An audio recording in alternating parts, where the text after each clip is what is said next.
একদম from the very beginning till the last day of judgement প্রত্যেকটা কথা লাউহে মাহফুজে লেখা আছে। এমনকি আপনার কার সাথে বিয়ে হবে সেটাও, কয়টা বাচ্চা কাচ্চা হবে সেটাও। তাই এত অস্থির হওয়ার দরকার নাই, রিজিকে যা আছে আসবে ইনশাল্লাহ। লিখা যদি হয়ে থাকে আসবে না, আসবে ইনশাল্লাহ, সবর। তো এই জন্য মুমিনদেরকে বলা হয়েছে তোমরা কখনো হতাশ হবে না, কারণ তাকদীর লেখা হয়ে গেছে, হতাশ হওয়ার কোনো কারণ নাই। একটা প্রবণতা আমরা সমাজে দেখছি, ইয়াং জেনারেশনকে আমরা নসিহত করবো যে ভুলেও নিজের জীবনকে বিসর্জন দিতে যাবেন না। আল্লাহ রাব্বুল আলামিন আপনাদেরকে সৃষ্টি করেছেন তার ইবাদত করার জন্য এবং তার জমিনে তার দিনটাকে প্রতিষ্ঠা করার জন্য।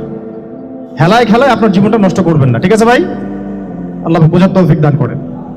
তো কলম সৃষ্টি করার পরে কিয়ামত পর্যন্ত সব লেখা হয়ে গেছে। এখন আমাদের এই পৃথিবীতে তো মানুষ ছিল না, ছিল? এদিকে মনোযোগ দেন। এই পৃথিবীতে কি আগে মানুষ ছিল? এই পৃথিবীতে আগে কি ছিল তাহলে বলেন? হ্যাঁ, মাশাআল্লাহ। এই পৃথিবীতে আগে কি ছিল? এখন ওরা নাই?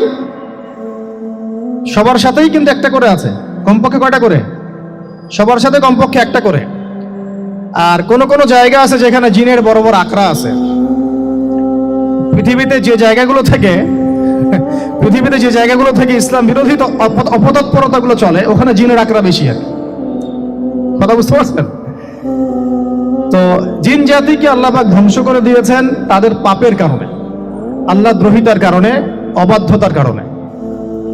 এখন আল্লাহ রাব্বুল আলামিন ইরাদা করলেন পৃথিবীতে আমাদেরকে সৃষ্টি করবেন, মানে মানুষকে সৃষ্টি করবেন।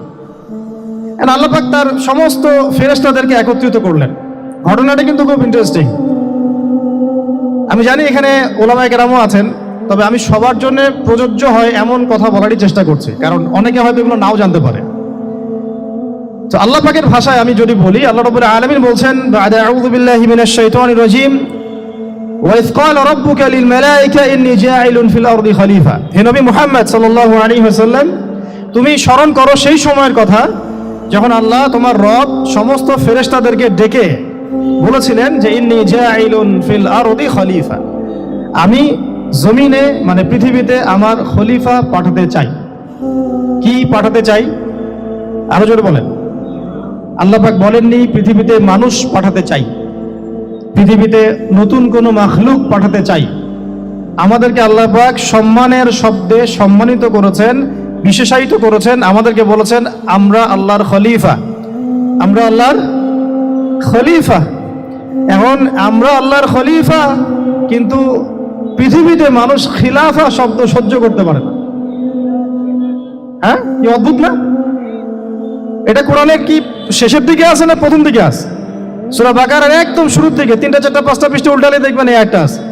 তো কোরআন তাহলে শুরু থেকে কখনো খুলেও দেখেনি সে ব্যক্তি, প্রমাণ হলো এটা সে খুলেও দেখে না, অথবা দেখলেও সে এড়িয়ে গেছে।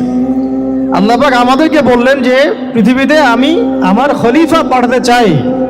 তাহলে আদম আলাইহিস সালামকে আল্লাহ পাক মুহাব্বতের শব্দে, সম্মানের শব্দে বিশেষায়িত করলেন, কি বলে? সুবহানাল্লাহ, সুবহানাল্লাহ। আর খলিফা কাকে বলে এটা আমি আপনাদেরকে বোঝাচ্ছি একটা দোয়া থেকে। এই যে গাড়িতে করে আমরা বাসা থেকে আসলাম বা যখন কোনো সফরে যাই, আমরা একটা দোয়া পড়ি, সুবহানাল্লাযী সাখখারা লানা হাযা ওয়া মা কুননা লাহু মুকরিনিন ওয়া ইন্না ইলা রাব্বিনা লামুনকালিবুন। এতটুকু তো পড়ি নাকি? ভাই এগুলো পড়তে হবে। বইমেলা এসেছি শুধু লেকচার শোনার জন্য না, ছবি তোলার জন্য না। আজকে জীবনটা পরিবর্তন করার নিয়ত করে যাইতে হবে, ঠিক আছে ভাই? বই প্রকাশ করা, ছাপানো, বিক্রি করা, লেখা, এর চেয়ে বড় কথা আমার জীবনটা ইলমের আলোয় আলোকিত করা।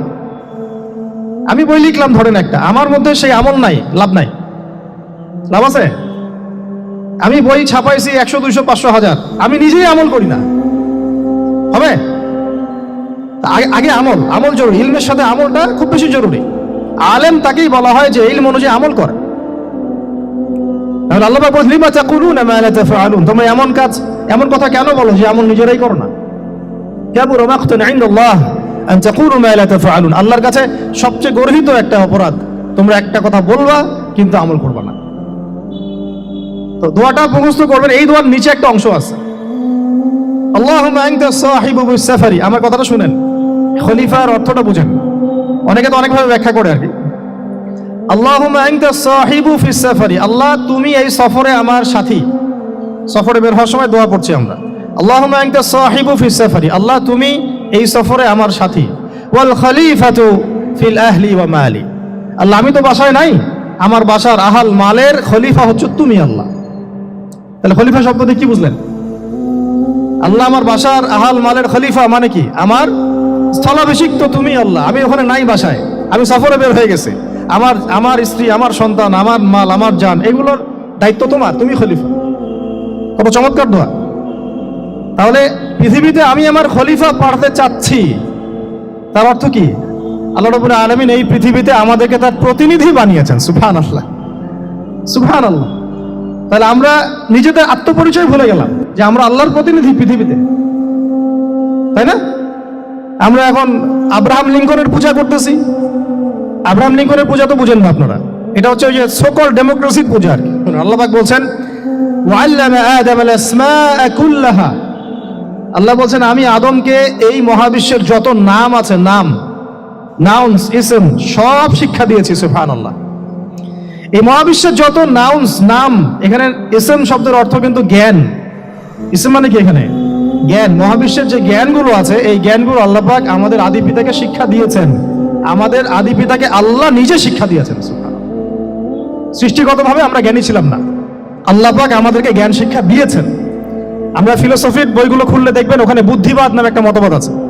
মানে তারা বলে যে মানুষ সৃষ্টিগতভাবেই একজন বুদ্ধিদীপ্ত প্রাণী। এটা ভুল কনসেপ্ট। সৃষ্টিগতভাবে আমাদের মধ্যে জ্ঞান ছিল না, আল্লাহ পাক আমাদেরকে জ্ঞান শিক্ষা দিয়েছেন। কথা বুঝতে পারছেন?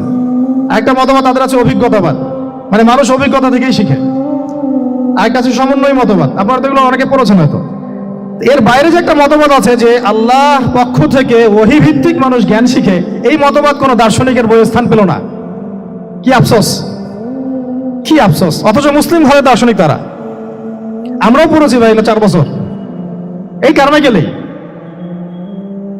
কি আফসোস, আল্লাহ পাকের ওহীর পক্ষ থেকে যে জ্ঞান আসতে পারে এইটা কনসেপ্টই নাই। অথচ এখানে কোরআনে আল্লাহ পাক বলছেন ওয়াল্লামা আদামাল আসমাআ কুল্লাহা, আমি আল্লাহ আদমকে সমস্ত নাম শিক্ষা দিয়েছি। সুবহানাল্লাহ। এরপরে এই যে জ্ঞান আদম আলাইহিস সালামকে আল্লাহ পাক শিক্ষা দিলেন, এর ফলশ্রুতিতেই আল্লাহ পাক বললেন যে ওয়াইজ কুল্না লিল মালাইকা উসজুদু লি আদম, হে ফেরেশতারা তোমরা এখন আদমকে সিজদা করো। কি ফেরেশতাদেরকে দিয়ে আল্লাহ পাক আমাদের পিতাকে সিজদা করালেন কিসের মানদণ্ডে? কিসের কারণে? জ্ঞানের কারণে।